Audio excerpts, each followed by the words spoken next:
سلام ستونا، چطورید رفقا؟ آقا خوش اومده ویدیوی جدیدمون از ای فوتبال 2026. بچه پوتو جدید اومده، هالند و مودریچ و دوستان. بریم ببینیم چی قراره پک کنیم. لایک و کامنت و ساب و دنبال کردن و چنل تلگرام خیلی مهمه. چنل تلگرام بچه، چنل تلگرام جوین شید، عشق و حال داریم اونجا. اینستا و اینا رو هم فراموش نکنید، همه رو دنبال کنید، یه حال مشتی بدید. بزنید بریم برای ویدیو. خب رفقا، ما اومدیم با پک ها و اسپیشیال پلیر لیست دو طبق معمول. اوه به به، چه اسطوره‌ای دارم میبینم. به به به به، جذاب ها. ریوالدو رو داریم، توپ طلا داره، الکی نیست. توپ طلا داره، بازیکن بارسا بوده و کارت زیبا. خوشگلن کارت حاجی. این کارتای 2026 از 2025 خوشگل تره.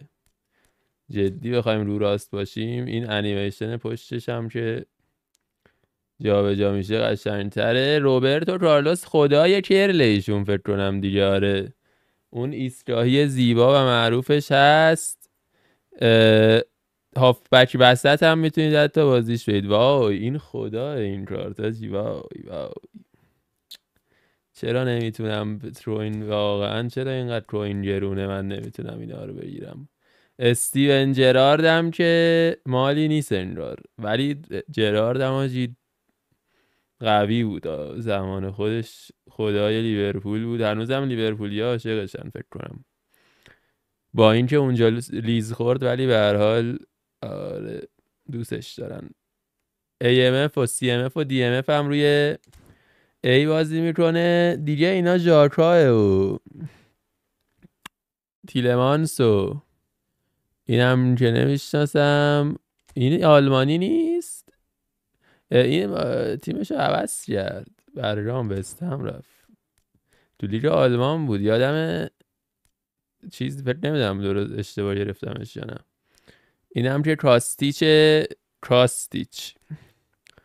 اینا هم که دیگه هیچی دیگه بابا ولمون کن. فقط همین سه تا خوب بودن که دیدیمشون.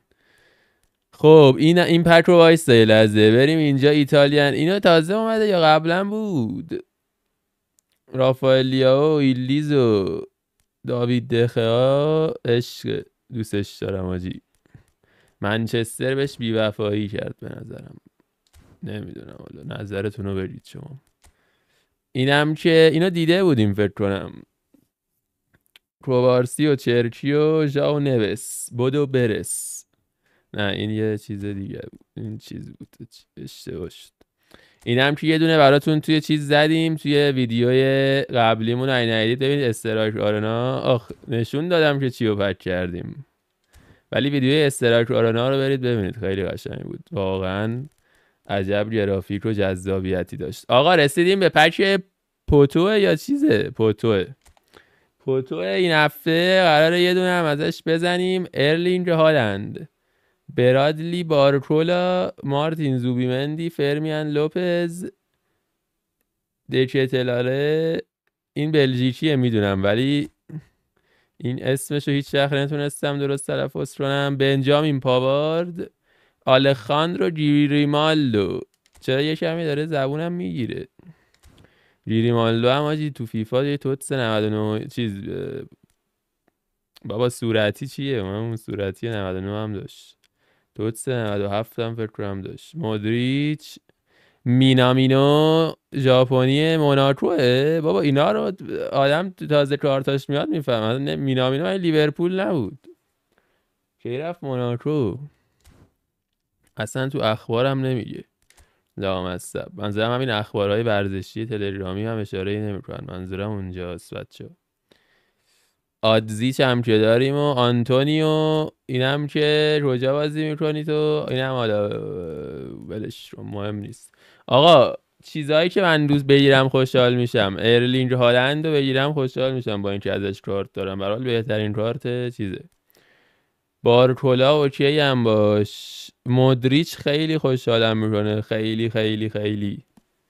بعد دفاراست بازی میکنه. کدومتون دفاراست اینم باواردم بگیریم دوست دارم. امیدوارم 100 بشه. عجیب میاد تو ترکیب همین دیگه.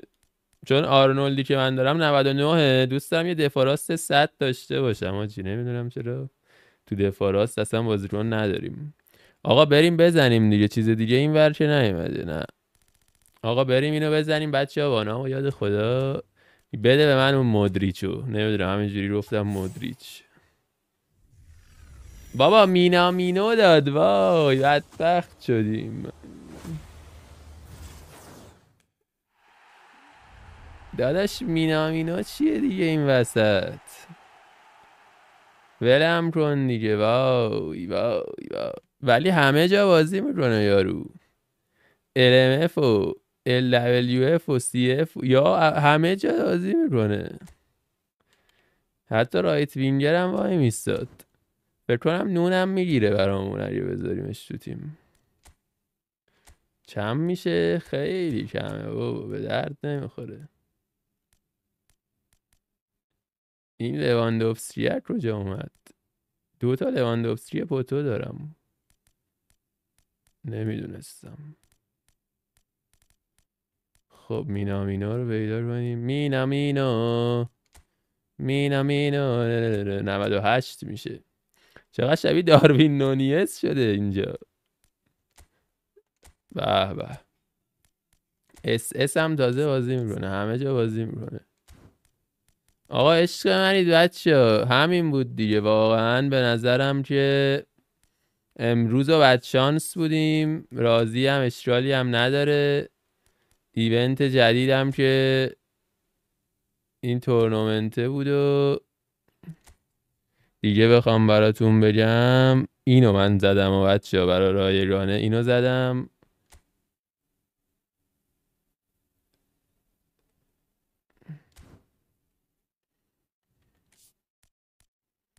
نه تورنمنت خاصی هم نیومده. عشق منید آقا. مرسی که بودید. مرسی از نگاه زیبا و جذابتون. عشق منید. تا ویدیوی دیگه فعلا خدا نگهدار.